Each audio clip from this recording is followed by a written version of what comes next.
It's Tabletop Time. I'm Jazza. I'm Dave. I'm Jen. And I'm Rob. Were you waiting for the point? And we haven't established a counterclockwise or clockwise order on the intro We yet. never will. And that's part of our charm. Speaking of charm, Next week, Jazza won't start it. you are charming people for supporting us and making what we do possible. Thank you so much. In particular, our patrons who are making so much of this possible, especially the possibility of doing even more content, which we're really hoping to do, and it is well on its way. So thank you to our patrons, and as a thank you to patrons, and our thank you to you, we took some cues and we're going to give some A's from our patrons, but the other perks of Patreon, which I should probably mention because this is like a response to patrons in the Q&A thing, is you vote on one-shot themes, which is really exciting. You can be guest NPCs in episodes, so like provide character names and blah, blah, blah. It's very cool. But you'll never know.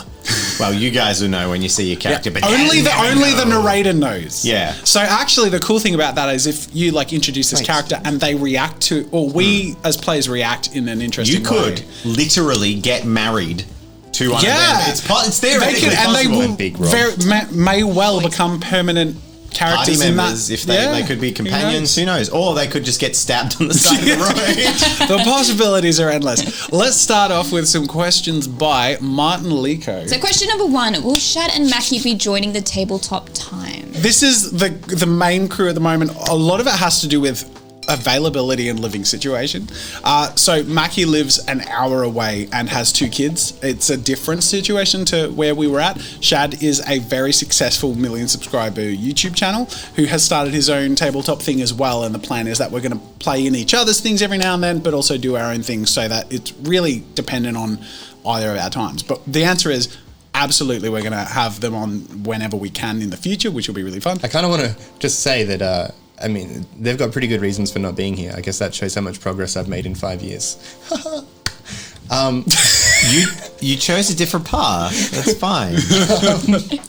What about Blood Brothers? Will we continue that as a series? It's a bit of an odd one because obviously it was started with Mackie and Shad as part of the crew. So I'm not sure if that will have a chance to continue as a campaign, and in the future maybe there's an opportunity to continue that for a session or 2, but I don't see it continue as a campaign.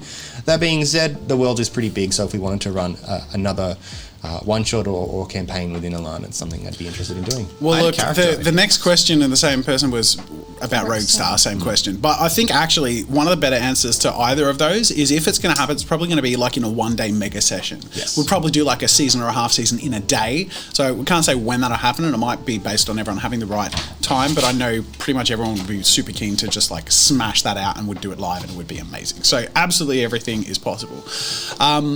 And then there's actually a couple of questions on translating Kojin. The answer to that is, first of all, thank you for being so invested, and that's amazing. So yeah, please feel free to translate Kojin and share it. It's meant to be free. It's meant to be played. The only thing I'll say is it's very much in development, so don't be upset if you translate Kojin and chunks of it change, because there is a lot we already want to address, want to improve. But yeah, please have at it. That'd be cool. Timeblink says, why did Orion not do a physical heal check for Gabe instead of magic? That's a really interesting question. Tell me more about why that didn't happen. I will admit... Well, I mean, Orion had just come into his powers. He doesn't know how to... That's true. I did say that it took a lot out of him. I think I did a destiny roll, and it took all of his power to stop the land mass destroying everything. So that's the way I played it off. But yeah, I may have been a little hasty pushing for a poetic ending with Gabe. I will own that. Because we already had one poetic ending. So as the narrator, I was like, maybe this is the direction of everyone dies. But he didn't die. So who knows? I'm sorry, didn't he die? Well, I'm definitely fell unconscious. I'm willing to say that he was put out of that session, but he had a the door open for Gabe? Is it a patron official? The door is open for... I'll leave it open. I'll leave it open. Gabriel. Just for you, because I love you. That's where we're at with that. Did someone take another question? If we win a raffle for the character creation, can we choose which game they appear in? That's... No. Because the characters are NPCs, are they allowed to bend the rules as long as it is reasonable in the story with their character design? It has to fit with... It's a collaborative process with the narrator. It has to fit within the world. Obviously, like me personally, I'll make concessions, but break the rules of the world. There won't be Mary Sue kind of. That's still the term, isn't it? Yes, like, I think so. I can do everything characters. Yeah, I think it's a fair answer. If we made pictures of our characters, they show them on screen, that might make it too noticeable that there's a Patreon character. I was thinking that at the end of their campaign, at the end, as an epilogue, as part of that, we could reveal all the patron characters. That's a great idea. And be like, by the way, these 4 were patron characters. That's cool. Yeah, I think that'd be good. Does Jazza have a note card where he does the promos that seems like a lot to remember? It is a lot to remember. I've been doing this for 8 years. And I forget. I just go back in my head like, oh, I missed this, this, and this. So does Jeffrey get some vacation time? I mean, he only works 6 days, 1 day a week. He and gets his 6 days name off. is Jeremy. It's Jeffrey. Jeffrey's the goblin that lives in the box that manages Oh. the tables. Yeah. Jeremy. I missed that bit. Okay. He's got fan art. Is there a I'm subreddit outside of my own / Twitter inside for Tabletop Time? jokes. It's 'cause we and live on the Discord. It's Tabletop Time is the subreddit, and it's Tabletop Time for Twitter. But No, Twitter's Tabletop Time. Okay, they're the both only thing that Tabletop Time. is the website and Twitch. Okay. Yeah. Will there be a walkthrough video on how to make a character in Cogent? I feel like it should be There simple. will be, but we are actually in the middle of doing a really epic dynamic character sheets thing as part of the Cogent website. So sort of haven't done that because it will be outdated in several months. What would it take for Mrs. Jazza to play in Tabletop Time? It's going to happen.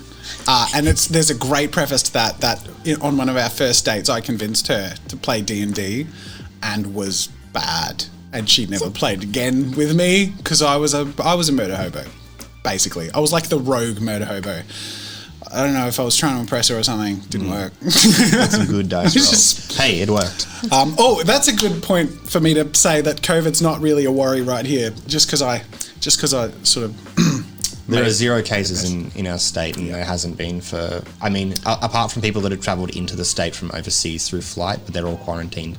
But a locally occurring case, we haven't had one in like 60 days or something. Yeah. Gregory Gonzales, what have you found the most fun? What setting have you found the most fun and why? Let's go around. On Tabletop Time or just in general? I'd say in general because we haven't had enough. been here long Personally, enough. haven't had enough. Yeah.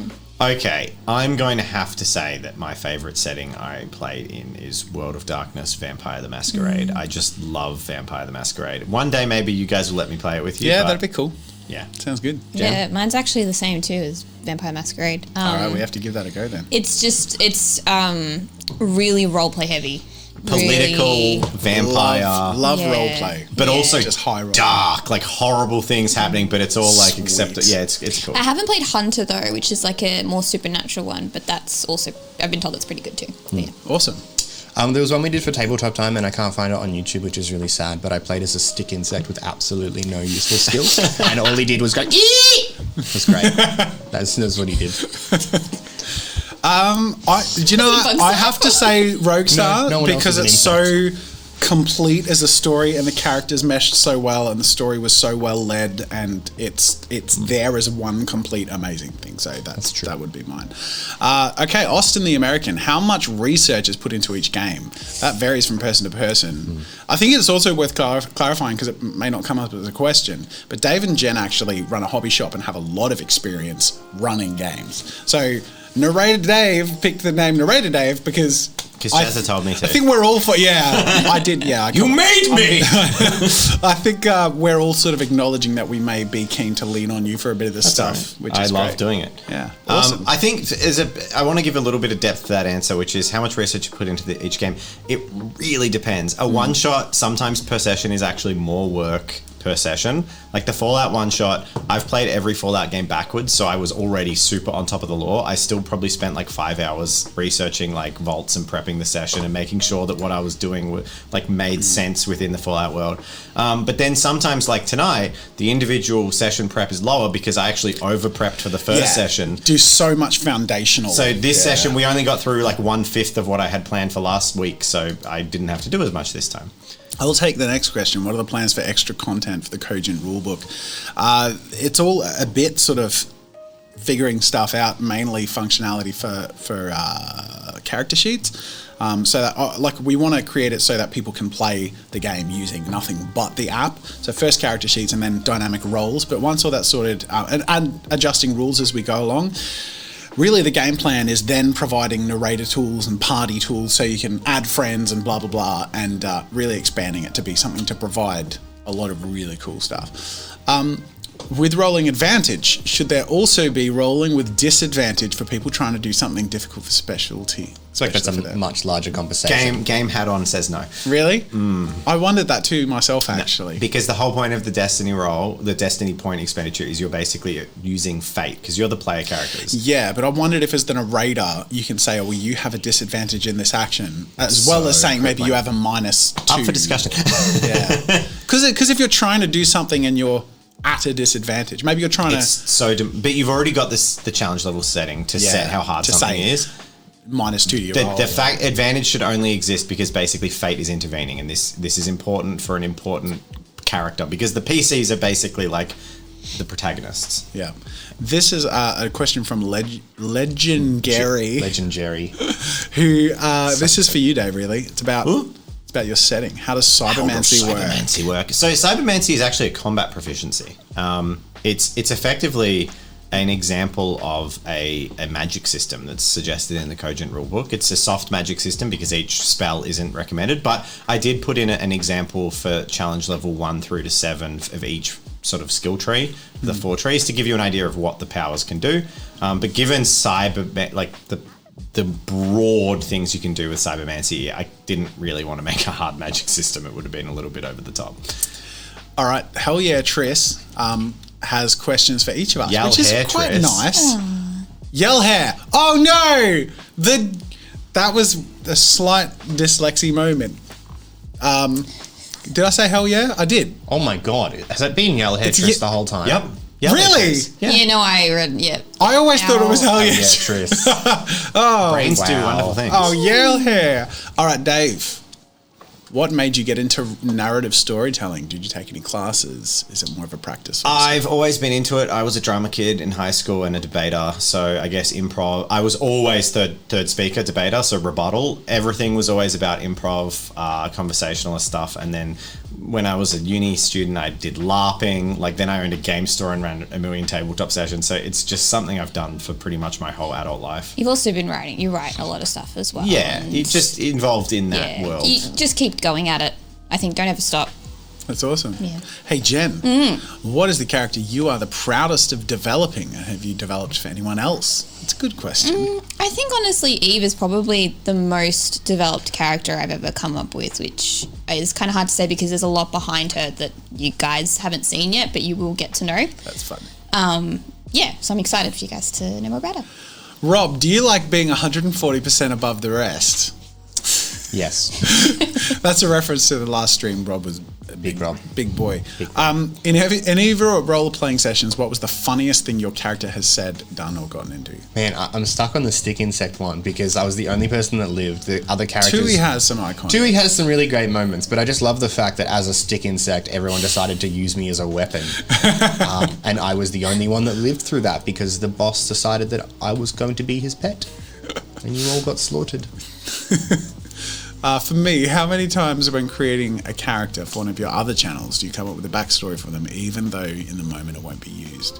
And if so, how has that helped your improv skills? The honest truth is, I don't unless I'm creating a character with a story. So, I don't automatically come up with a story unless I'm trying to justify a random prompt or something like that to sort of piece something together that's spread apart and unnatural. You have to do that with story and visuals. So that's where it sort of started with the character design sessions, and then now it's sort of obviously an emphasis and something I'm leaning into so I can use it to plug tabletop time, baby.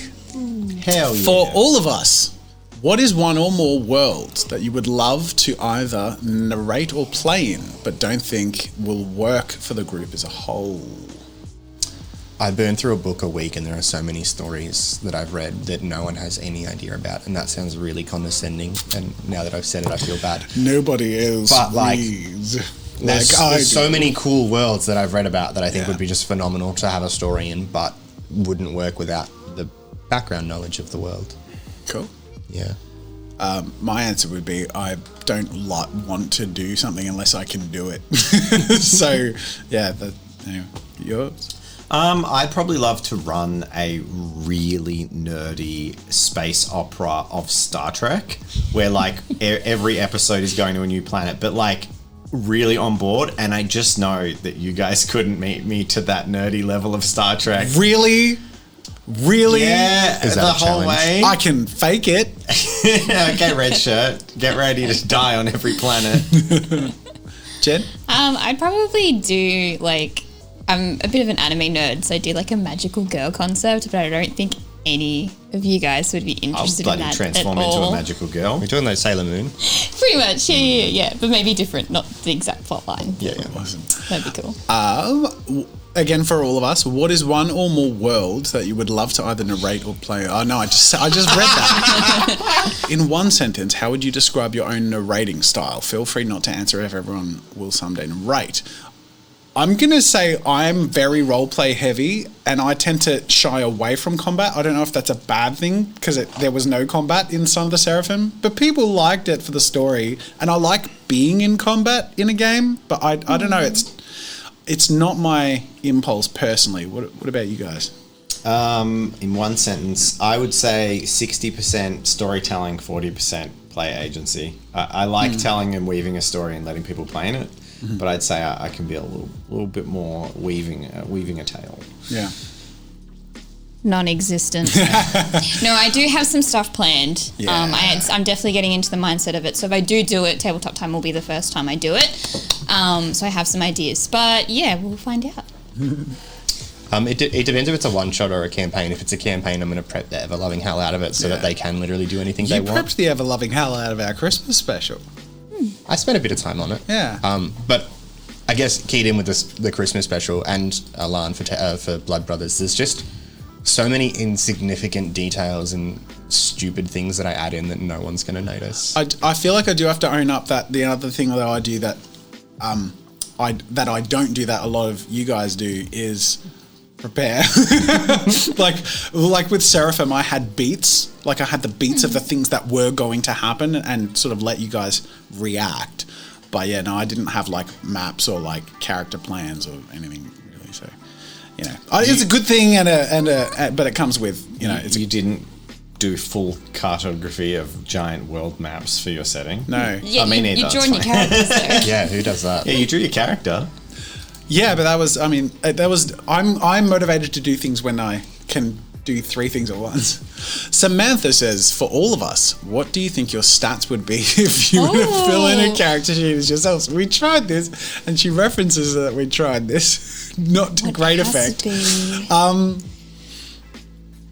Pick an attribute point and a few core skills. Intelligence.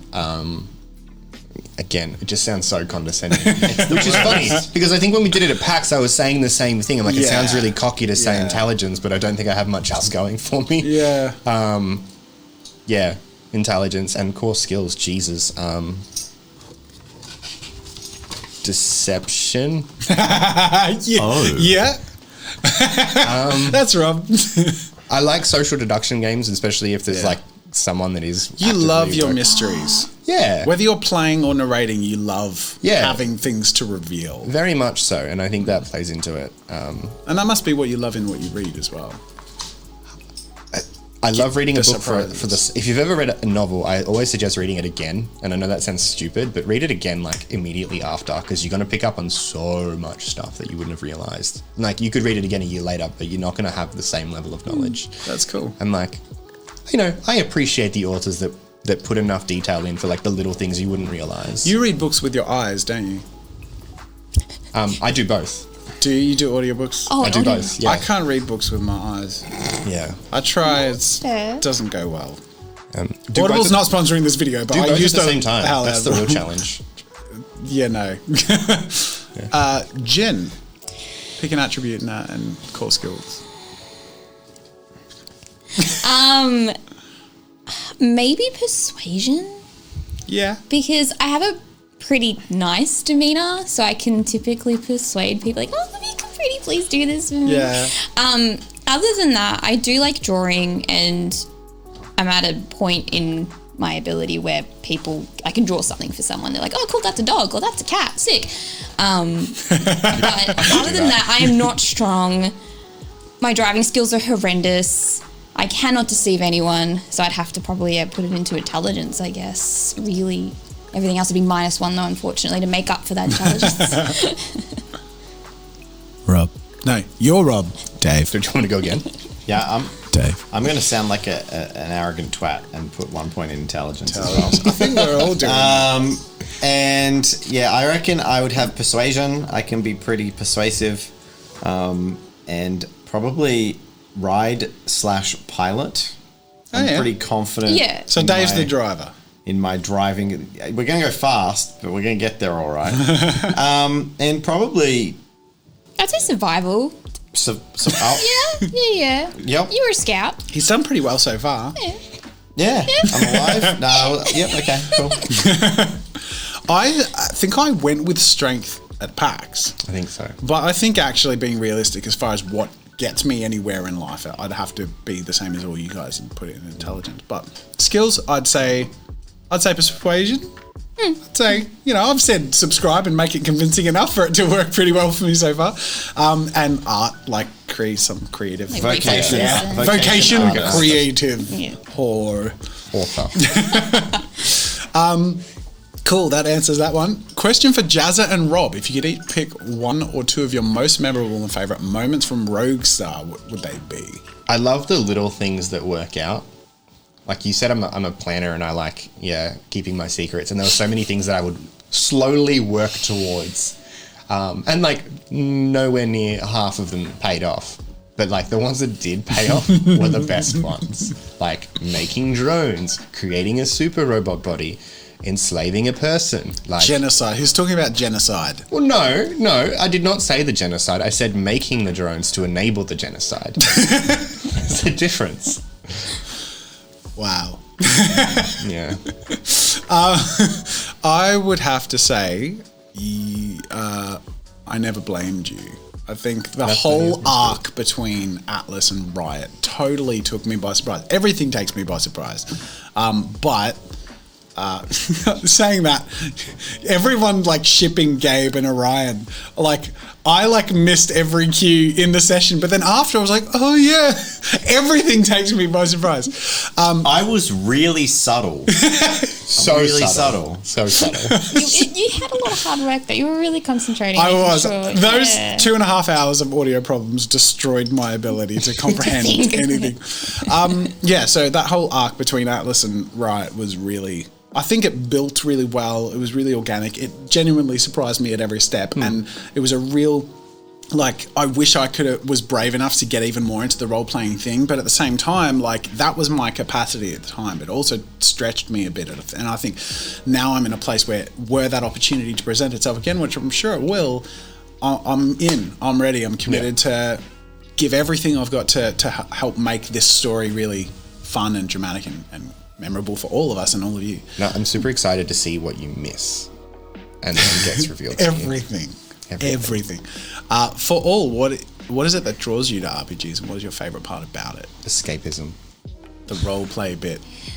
I think it's pretty much for everyone here that it's being able to play a character that you wouldn't otherwise be able to play. It's taking time from your normal, boring daily life, getting with a bunch of friends, having a couple of beers, and just mucking around, seeing what you can do, because you can't do it in real life, so let the chaos begin. And I think that for me personally, it is good to just be around a very male-dominated thing and being able to hang with the guys, because it's cool. So cool. Yeah. Well, I remember like back when you were a little kid and you get like your little friend comes along and they sort of like... No, I don't remember that at all. Yeah, I had lots of and they hand you like a stick and then they're kind of like we're pirates now, we're sword fighting. It's like it's like the closest thing to that, just pure like get all the bullshit that we live with out of the way and let's just be silly and have fun and pretend to be someone else and just have a great time. And we don't have to talk about the weather. You can hang out with friends and have a great time, and none of the boring parts of life are there. It's all just the silly fun stuff you make up yourself. That's cool. Good. Well said. Yeah. And the last question is not a question. It's a comment from Philip Jackson, who, Phil, thank you for being around for so long and being so supportive over so many years, making cool fan art and just like... So good. Yeah, and now being a patron, like immediately, you're amazing. So we really notice and we're really grateful. And he just says, no questions, just have a great Christmas. And I think that's a great thing to add. This will come out on the channel after Christmas, but we hope you all had a great Christmas. Have a happy new year. Stay safe, everyone. Where I think it's probably cool to in wrapping up, mention that when we start up in January, we're going to hit hard. We're going to come up with a bit of a plan as to how to bring out as regular content to you guys as possible, but also what the growth looks like, how to expand, how to do more, how to, I'll work on getting stuff edited, commissioning artworks and all this, custom stuff for the Twitch streams, all this stuff to expand as much as possible, and all the stuff I mentioned about CodeGen. I don't like to do anything by halves, and that is why I stopped Tabletop Time, because I couldn't fully commit to it. But now that I missed it so much and saw all the potential with it after the break, and I'm realizing how much hobbies are bringing to me creatively by being able to do them, I'm in this, and I'm really looking forward to seeing how far we can take it. And I'm very grateful for everyone, including my fellow players, for being here to take it as far as we can. So thank you, thank patrons, thank the viewers. Just thank you. Have a great new year. Thank you. We'll see you in the new year with a lot more awesome adventures. Yeah.